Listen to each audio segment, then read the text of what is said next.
नमस्कार दर्शकों, hello doctor कार्यक्रम में आपका बहुत बहुत स्वागत है। आपके साथ मैं हूं आपकी होस्ट अर्पिता।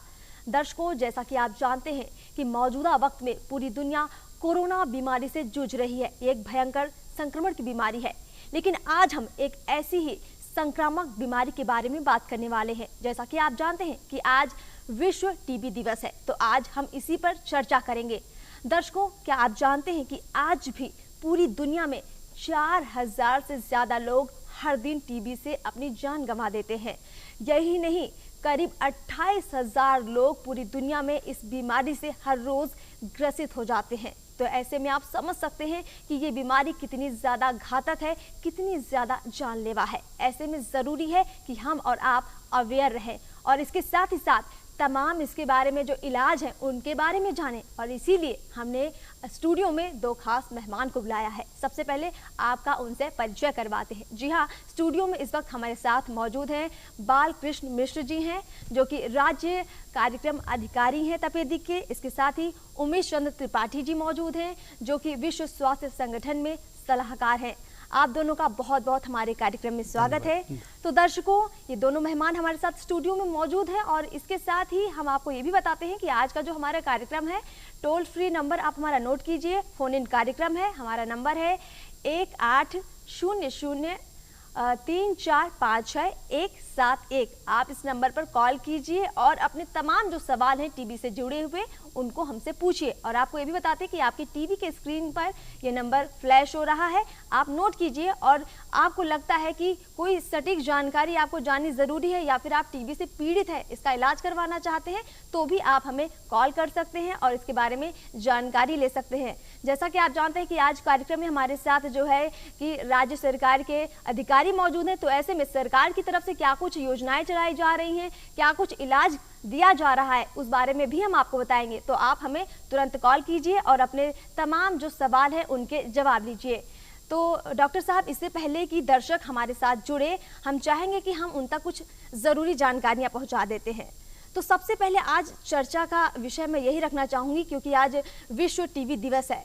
तो पूरी दुनिया में किस तरीके से ये टीबी फैल रहा है और दशकों से लोगों की ज़िंदगी जा रही है। तो आज अगर हम भारत की बात करें तो भारत में क्या कुछ सावधानियां बरतने की ज़रूरत है लोगों को कि वो टीबी से बच सके?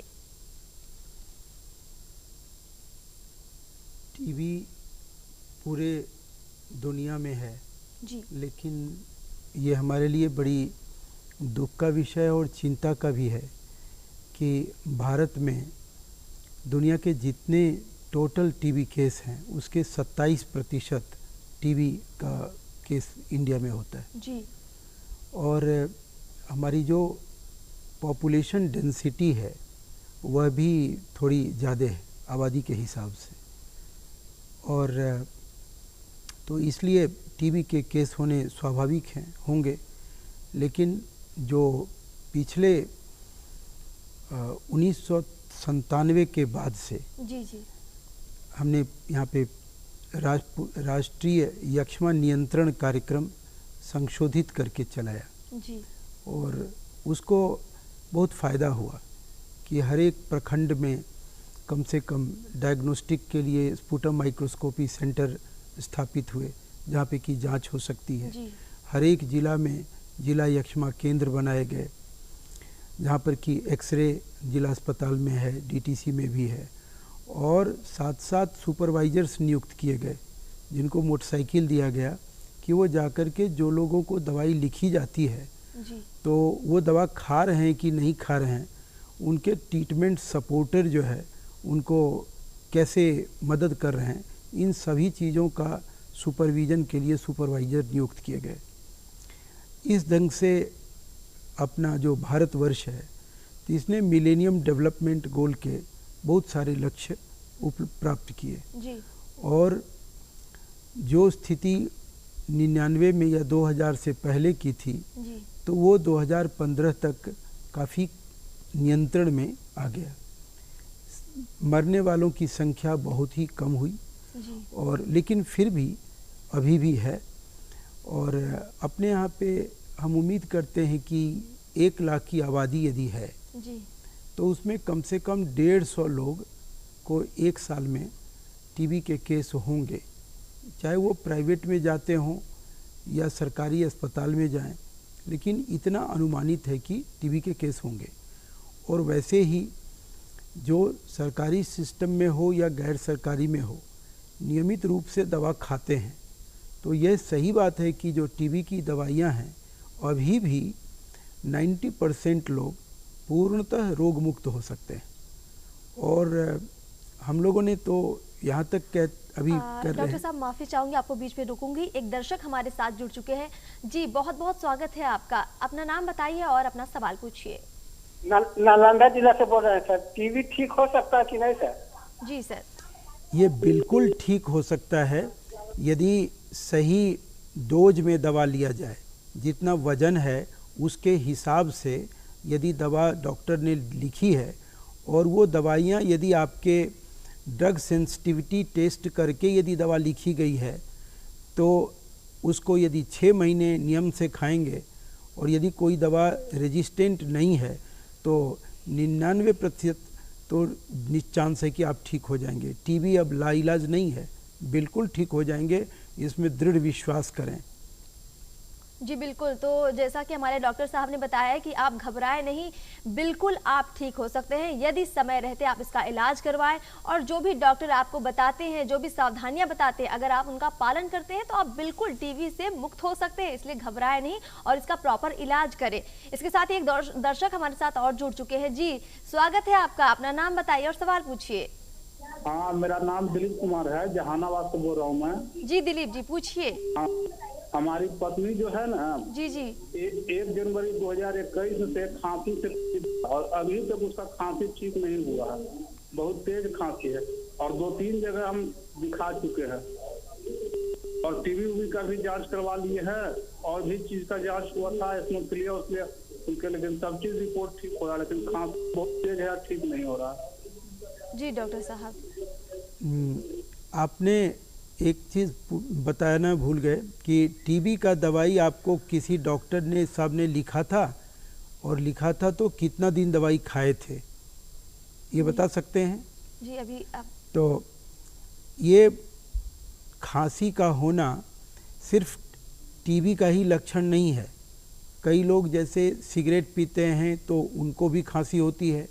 कई लोगों को अभी कोरोना में भी आप सुनते होंगे कि खांसी होती है। दम्मा की बीमारी है उसमें भी खांसी होती है। तो फेरिंजाइटिस होती है लोगों को, उसमें भी खांसी होती है। तो खांसी होना ये एक बात है, उसको प्रॉपर वे में इन्वेस्टिगेट करा करके देख लेना है कि क्यों खांसी हो रही है। लेकिन यदि टीबी का थोड़ा भी शुबा है तो आप जिला यक्ष्मा केंद्र है जहानाबाद में, वहाँ पे जाएंगे। हमारे पास वहाँ पे cartridge based nucleic acid amplification test CBNAAT एक आधुनिक डीएनए टेक्नोलॉजी से आधारित मशीन है और वहाँ पे बलगम का जांच करेंगे, स्पुटम का जो खखार निकलता है, और वो आपको बता देगा कि टीबी है कि नहीं है। दूसरा कि एक्सरे से भी करा लीजिए। यदि उसमें भी आपको लगता है कि निगेटिव है तो हमारे अगम कुआं में, पटना में अगम कुआं है शीतला माँ के मंदिर के पास, वहाँ पे tuberculosis demonstration and training centre है। तो वहाँ पे हमारे पास कल्चर करने की भी सुविधा है। तो बलगम को हम कल्चर कर लेंगे और उसको भी देख करके बता सकते हैं कि टीबी है कि नहीं है। तो इसको थोड़ा सुविधा तो होती है और आपको पेशेंट को आना भी नहीं पड़ेगा। आप वहाँ पे डॉक्टर साहब को दे दीजिएगा सैंपल और बता देंगे, वो सैंपल लाना भी सरकारी सिस्टम से आएगा। आपको पैसा खर्चा करके पटना आने की ज़रूरत नहीं पड़ेगी। बहुत बढ़िया, जैसा कि डॉक्टर साहब ने बताया है, आप इस पर ज़रूर ध्यान दें और इसका पालन करें तो हो सकता है कि जो भी आपकी तकलीफ है वो ज़रूर ठीक हो जाए। डॉक्टर साहब एक और दर्शक हमारे साथ जुड़ चुके हैं। जी स्वागत है आपका, नाम क्या है आपका और इसके साथ ही अपना सवाल भी बताइए। मेरा नाम इंद्रजीत कुमार है। जी कहिए। जी मेरा नाम इंद्रजीत कुमार। मैं जानना चाहता हूँ कि भागलपुर में जांच की कौन कौन सी सुविधा है और एमडीआर रोगी का कितना दिन तक दवाई खाना पड़ता है?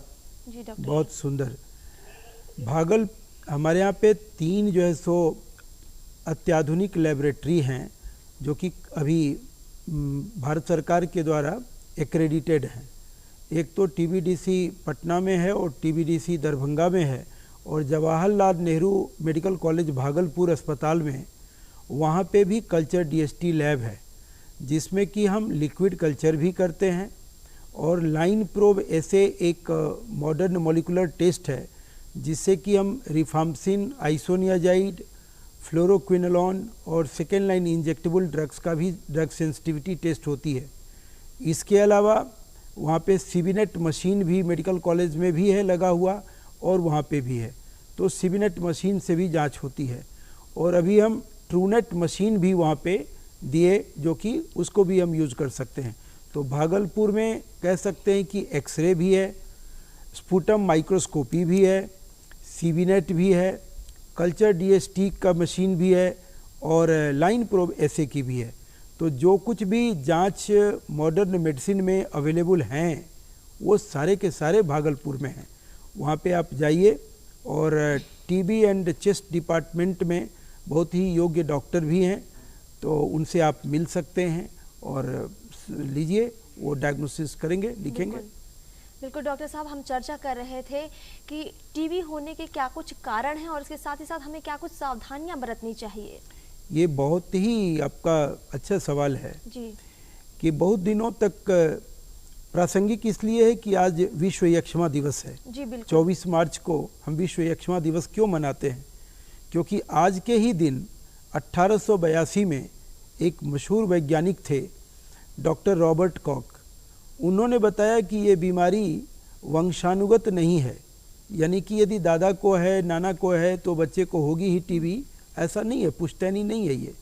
ये एक बैक्टीरिया के द्वारा होती है, और जो बैक्टीरिया की उसका नाम है माइकोबैक्टीरियम ट्यूबरकुलोसिस। जी जी। ये बैक्टीरिया यूं कहें कि बहुत ही स्लोली मल्टीप्लाइंग बैक्टीरिया है, बहुत धीरे धीरे मल्टीप्लाई करता है। और यही कारण है कि कोई आदमी यदि संक्रमित हो भी गया तो उसको 5 साल तक भी हो सकता है कि पता भी नहीं चले कि मुझे बैक्टीरिया का इन्फेक्शन है, और मेरे शरीर में टीबी का बैक्टीरिया है। और हो सकता है कि 1/3 या 1/4 जो आबादी है, वो इंडिया में 1/4 आबादी कम से कम संक्रमित हैं, लेकिन 100 में 90 लोगों में कोई लक्षण नहीं है और वह स्वस्थ हैं। टीबी के बैक्टीरिया को पूरी तरह से वो हमारा जो रोग प्रतिरोधक शक्ति है, इम्यूनिटी, उसको वो कंट्रोल में किए हुए। लेकिन मुसीबत तब है कि लोग का ब्लड शुगर हो गया, चीनी का बीमारी हो गई, तो फिर ब्लड शुगर अनकंट्रोल होगा तो इम्यूनिटी घट जाती है। तो डायबिटिक लोगों को मैं सलाह दूंगा कि एक तो वैसे भी चीनी वगैरह कम खाना चाहिए, लेकिन यदि आपको लगता है कि ब्लड शुगर आपका, डॉक्टर ने बोला कि भाई ठीक नहीं है, तो ज़रूर अपने को नियंत्रण में रखना है, व्यायाम करना है, एक्सरसाइज करना है, डाइट पे कंट्रोल करना है। सो ब्लड शुगर के जो बीमारी हैं, लोग हैं, उनमें टीबी होने का खतरा 3 गुना ज़्यादा है। और उससे भी बड़ा मुसीबत है कि हमारे बिहार में तंबाकू का सेवन लोग बहुत करते हैं। जी जी। बीड़ी पीते हैं, सिगरेट पीते हैं, तो ये तो कम, लेकिन पान, गुटखा, तंबाकू, खैनी, ये सारा चीज़ का सेवन करते हैं। और जो लोग भी टोबैको का सेवन करते हैं, तंबाकू का, तो उनमें भी टीबी होने का खतरा 2-3 गुना ज़्यादा होता है सामान्य आदमी से। तो मैं आग्रह करूंगा सभी से कि यदि टीबी से बचना है तो ब्लड शुगर पे नियंत्रण रखें, व्यायाम करें, ज़रूर व्यायाम करें। और साथ साथ एक चीज़ है कि यदि तंबाकू का सेवन नहीं करें, ये मेरी जो है सो अपील है सबसे। बिल्कुल। तो डॉक्टर साहब ने बहुत ही ज़रूरी बात बताई कि अगर आप नशा करते हैं, यानी आप तंबाकू लेते हैं, आप सिगरेट पीते हैं, तो बहुत ज़्यादा चांसेस हैं आपको टीबी होने के। ऐसे में ज़रूरी है कि आप नशे से दूर रहें और एक स्वस्थ जीवन बिताएं। ऐसी भी कोई प्रवृत्ति अगर आपके अंदर है तो कोशिश करें उसे छोड़ने की, ताकि आप हेल्दी लाइफ बिता सकें। डॉक्टर साहब, मैं आपसे जानना चाहूँगी, आप विश्व स्वास्थ्य संगठन में सलाहकार के रूप में कार्य कर रहे हैं। जैसा कि हम जानते हैं कि आज विश्व टीबी दिवस है, तो WHO किस तरीके से इस पर काम कर रहा है और भारत सरकार के साथ मिलकर क्या कुछ जागरूकता अभियान चलाए जा रहे हैं? बहुत अच्छा सवाल आपने पूछा। और जैसा कि आपने पूछा, विश्व स्वास्थ्य संगठन जो केंद्रीय यक्ष्मा विभाग है, उनको टेक्निकल सपोर्ट प्रोवाइड करते हैं। जैसे नए नए रिसर्च जो विश्व स्तर पे होते हैं उनके बारे में जानकारी जो आती है, उस पे जो नई नई ड्रग्स हैं, नए नए गाइडलाइंस बनते हैं, उसकी सूचना केंद्रीय यक्ष्मा विभाग है उनको सूचना देना, और उसको टेक्निकली कैसे इम्प्लीमेंट हो सकता है, क्या क्या रिसोर्सेस इस देश में है, प्रदेश में है, उसको कैसे इम्प्लीमेंट करना है, कैसे स्केल अप करना है, इस रूप में टेक्निकल सपोर्ट करते हैं। तो इस तरह से WHO और केंद्रीय यक्ष्मा विभाग इस प्रोग्राम को, राष्ट्रीय यक्ष्मा उन्मूलन कार्यक्रम को इम्प्लीमेंट करने के लिए टेक्निकल सपोर्ट कर रहे हैं। जी बिल्कुल। और इसके साथ ही डॉक्टर साहब मैं आपसे भी जानना चाहूँगी कि WHO की हम बात कर रहे हैं कि WHO लगातार जो है पूरी दुनिया भर में लोगों को टीबी के प्रति जागरूक कर रहा है। अगर हम भारत सरकार की बात करें और राज्य सरकार की बात करें तो सरकार हमारी किस तरीके से काम कर रही है और कितने ज़मीनी स्तर तक हम लोगों तक पहुँच पाए हैं? देखिए डॉक्टर साहब माफ़ी चाहूँगी, एक दर्शक हमारे साथ जुड़ चुके हैं। जी स्वागत है आपका, आपका नाम क्या है और सवाल भी पूछिए। हाँ जी, हम राधे श्याम लखनऊ से बोल रहे हैं। जी राधे श्याम जी, पूछिए सवाल क्या है आपका? सर जी टीबी से परेशान थे, हमारा करीब 6 साल पहले इलाज चला है लखनऊ से जी। तो अब फिर बढ़ रही है तो फिर से आपको दिक्कत हो रही है? जी जी। तो सरकारी अस्पताल से मिलेगी फिर यही? जी चाहेंगे कि आप एक बार फिर से अपना सवाल पूछिए। हम जी टीबी रोग से 6 साल पहले से दवा कर चुके हैं। जी जी। तो 3 महीने का कोर्स था हमारा ये। बिल्कुल जी। ये कोर्स हम पूरा कर चुके, उसके बाद में इधर उधर से प्राइवेट दवा करते रहे हम। तो अब फिर ये चीज हमको दिक्कत लग रही है। फिर से दिक्कत लग रही है आपको? जी डॉक्टर साहब। ये देखिए बहुत ही इन्होंने बताया कि पहले खांसी हुई, टीबी लोगों ने कहा और दवाई लिखा। यदि कोई क्वालिफाइड डॉक्टर यदि देखे होंगे तो वो ऐसी एक भी रेजिमेंट पूरे दुनिया में नहीं है अभी जो कि 3 महीने का प्रिस्क्रिप्शन होगा। बिल्कुल। तो कहीं समझने में फायदा हुआ और 3 महीना के बाद दवा जो है सो छूट गया, जो भी कारण हो, खरीद नहीं पाए या लगा कि फायदा है, लोगों को भ्रम है कि अंग्रेजी दवा है तो क्यों खाएंगे, गर्मी करती है, छोड़ दिया। और ऐसा ही होता है कि आपने यदि दवा नहीं खाया, पूरा कोर्स 6 महीने का कोर्स है तो 6 महीने खानी है, तो फिर वो कुछ दिनों के बाद पुनः उसको रिकरेंस होती है और रिलैप्स जिसको हम लोग कहते थे, तो वो टीबी होती है। लेकिन इस बार मैं सलाह दूंगा इनको और सभी ऐसे लोगों को कि टीबी एक बार ठीक हो गया, दोबारा भी यदि खांसी हो तो तुरंत डॉक्टर से मिलें और पिछला पुर्जा और एक्सरे ले करके जाएं और बोलें कि साहब मैंने इतने दिन दवाई खाई थी, इस तारीख से इस तारीख तक और अभी ये समस्या है। तो ऐसे लोगों का तुरंत रिफाम्पिसिन हम सीबीनेट मशीन से करके, और सभी जगह पे लखनऊ में भी है, बिहार के हर जिले में है, बल्कि कई सब डिविजनल अस्पताल में है, मेडिकल कॉलेज में है, तो वहाँ पे सीबीनेट से जांच होगी।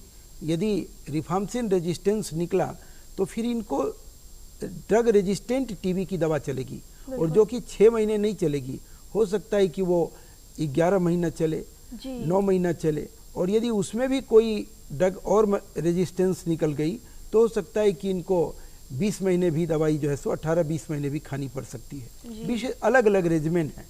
तो ये जानने की चीज़ है कि एक बहुत अच्छा इन्होंने सवाल किया कि ये दवाएं बेअसर क्यों होती हैं। इसलिए कि हम एंटीबायोटिक्स का प्रयोग पूरी ड्यूरेशन के लिए नहीं करते हैं। और यदि छोड़ छोड़ के दवा खाएंगे, अलग एक बार सुबह में गोली खा लिए, सारी टीबी की दवाएं प्रायः एक साथ खानी रहती है, तो बेहतर काम करता है।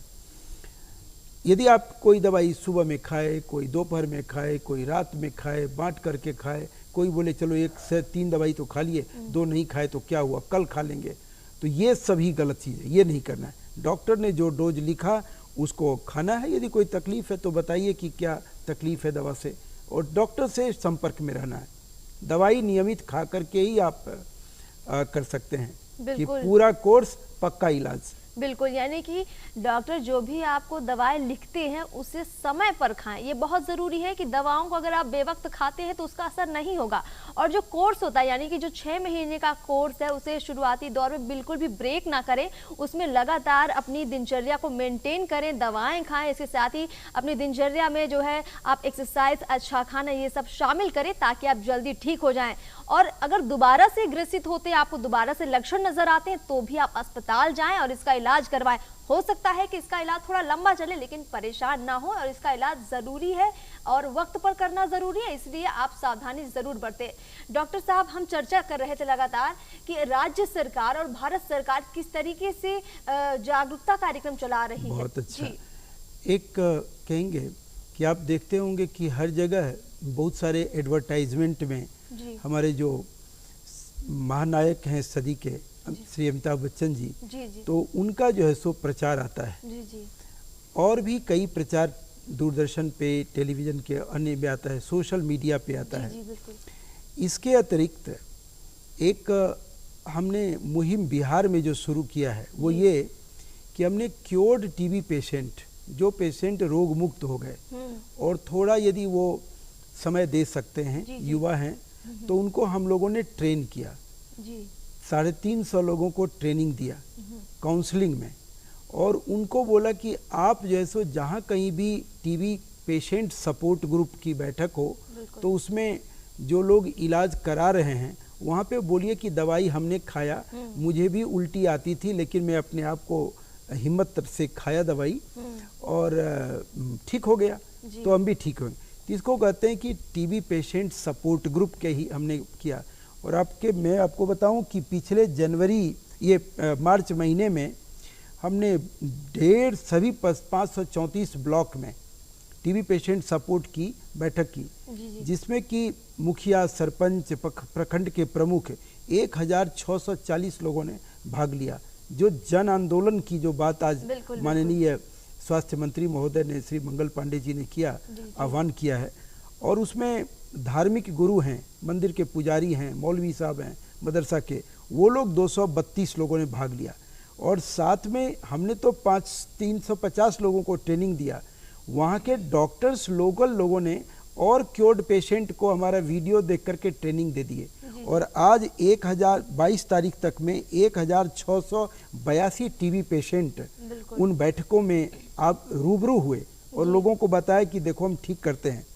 4541 ट्रीटमेंट सपोर्टर, हम ट्रीटमेंट सपोर्टर कहते हैं कि कोई आदमी दवाई खा रहा है कि नहीं, उनको मदद चाहिए। कोई भी आदमी उतनी दवाएं 6 महीना बिना ढाढ़स और सपोर्ट के नहीं कर सकता है। एक ड्रग सेंसिटिव टीबी के यदि इलाज के लिए कोई ट्रीटमेंट सपोर्टर है, कोई तनख्वाह लेने वाला अधिकारी या कर्मी नहीं है, एएनएम नहीं हो सकती है, लेकिन आंगनबाड़ी कार्यकर्ता हो सकती है, जीविका की दीदी हो सकती है, आशा बहन हो सकती है। तो उनको हम 1000 रुपया देते हैं 6 महीना यदि वो दवाई नियमित खिलवा दिए तो। और यदि ड्रग रेजिस्टेंट टीबी है तो हम उनको 5000 रुपया देते हैं एक पेशेंट पे, उनको सपोर्ट के लिए। इतना ही नहीं है, यदि कोई गांव का आशा भी या जीविका दीदी, यदि कि कोई टीबी का पेशेंट मिला और वो संकोचवश नहीं बता रहा है या दवाई नहीं खा पा रहा है, वो यदि इन्फॉर्म कर देंगे जिला एक्समा केंद्र में या प्रखंड स्तर पे या एसटीएस को कि मुझे एक टीबी का पेशेंट मिला है या हमको शक है कि टीबी का, और उसको यदि जांच हुआ और जांच में टीबी सही में निकल गया तो उसको भी 500 रुपया देने का एक प्रावधान है। तो ये एक जन आंदोलन के रूप में हमने नीचे से शुरू किया है, और जिसमें कि टीबी के पेशेंट हैं, बीडीओ हैं, सीडीपीओ जो होते हैं आंगनबाड़ी कार्यक्रम के अधिकारी प्रखंड स्तर पे वो हैं, लेडी सुपरवाइजर्स हैं, ब्लॉक रिसोर्स पर्सन शिक्षा विभाग के होते हैं, ब्लॉक हेल्थ ऑफिसर्स हैं, और ढेर सारे एनजीओ पार्टनर्स हैं। तो इस ढंग से हम लोगों ने बड़े ही जन आंदोलन के रूप में इसको कि टीबी हारेगा, देश जीतेगा, और ये माननीय स्वास्थ्य मंत्री महोदय का जन आंदोलन करने की अपील है और वो हम लोग प्रचार कर रहे हैं। हम कहेंगे कि सभी लोग इससे जुड़ें, बिल्कुल हाँ, बिल्कुल। तो जैसा कि डॉक्टर साहब हमें लगातार बता रहे हैं कि हमारी कोशिश यही है कि टीबी को हम हरा दें और देश को हम जिता दें। ज़रूर ये संभव होगा, लेकिन डॉक्टर साहब मैं ये भी कहना चाहूँगी कि लगातार सरकार की तरफ से तमाम कार्यक्रम किए जा रहे हैं, तमाम योजनाएं चलाई जा रही हैं। इसके साथ ही आम लोगों को, हम जैसे लोगों को क्या कुछ करने की ज़रूरत है कि टीबी को हम जड़ से ख़त्म कर पाएँ? बहुत ही उम्दा सवाल है ये जी। पहला बात कि यदि आपके घर में स्वयं को यदि टीबी हुई या घर में किसी को टीबी हुई जी। तो इसको संकोच नहीं करना है। ये कोई लांछन नहीं है, बैक्टीरिया के कारण हुआ है बीमारी और एंटीबायोटिक से ठीक हो जाता है। जी बिल्कुल। यदि आपको, तो ऐसे में सरकारी सिस्टम को यदि आप बताते हैं या प्राइवेट डॉक्टर भी नोटिफाई करें, ये नोटिफाइबल डिजीज है भारत सरकार में कि सभी प्राइवेट डॉक्टर या लैब हैं या केमिस्ट हैं, यदि वो टीबी की दवा भी बेचते हैं तो उनको शेड्यूल H1 रजिस्टर बनानी है और नोटिफाई करना है। जी। नोटिफाई यदि हो गया तो कोई एक व्यक्ति उनके घर में यदि जाता है तो सभी लोगों के 7 सदस्य हैं, 7 सदस्यों से 4 लक्षण पूछे कि खांसी है, बुखार है, वजन में कमी तो नहीं हो रही है, या खून तो नहीं आ रहा है, रात में पसीना तो नहीं आता है, कहीं बच्ची है गिल्टी तो नहीं है गर्दन में, ये जो टीबी के सामान्य लक्षण हैं, या छाती में दर्द तो नहीं हो रहा है। तो कोई एक भी लक्षण मिला तो परिवार के उस सदस्य की भी जांच करवा दिए। दूसरा है कि 6 वर्ष से कम उम्र के जो बच्चे हैं तो उनको निश्चित रूप से जांच कराना चाहिए, और यदि वो टीबी है, निकल गया तो टीबी की दवा खाएंगे बच्चे, यदि टीबी नहीं है तो टीबी प्रिवेंट करने के लिए भी इलाज है। आइसोनियाजाइड की टेबलेट 6 महीना माँ खिलाएगी और बच्चा मस्त रहेगा। बिल्कुल। तो जैसा कि दर्शकों आपको बता दें कि अब वक्त हो चुका है आपसे विदा लेने का, बहुत ही कम वक्त लग रहा है आज बात करने के लिए, लेकिन आप चिंता ना करें, हम दोबारा से फिर से कार्यक्रम में लौटेंगे और आपके तमाम सवालों के जवाब देंगे। तो डॉक्टर साहब आप दोनों का बहुत बहुत शुक्रिया। आप दोनों ने इस कार्यक्रम में आकर हमारे दर्शकों तक बहुत ही महत्वपूर्ण जानकारियाँ पहुँचाई और हम उम्मीद करते हैं कि दर्शक आज के हमारे कार्यक्रम से संतुष्ट ज़रूर होंगे। और यदि आपके मन में और भी कोई सवाल है और आप जानना चाहते हैं तो आप अगले कार्यक्रम से भी जुड़े। और इसके साथ ही अब हमारे पास वक्त बहुत कम बचा है, आप हमें विदा दीजिए और दूरदर्शन बिहार के साथ अपना प्यार बनाए रखिए। नमस्कार।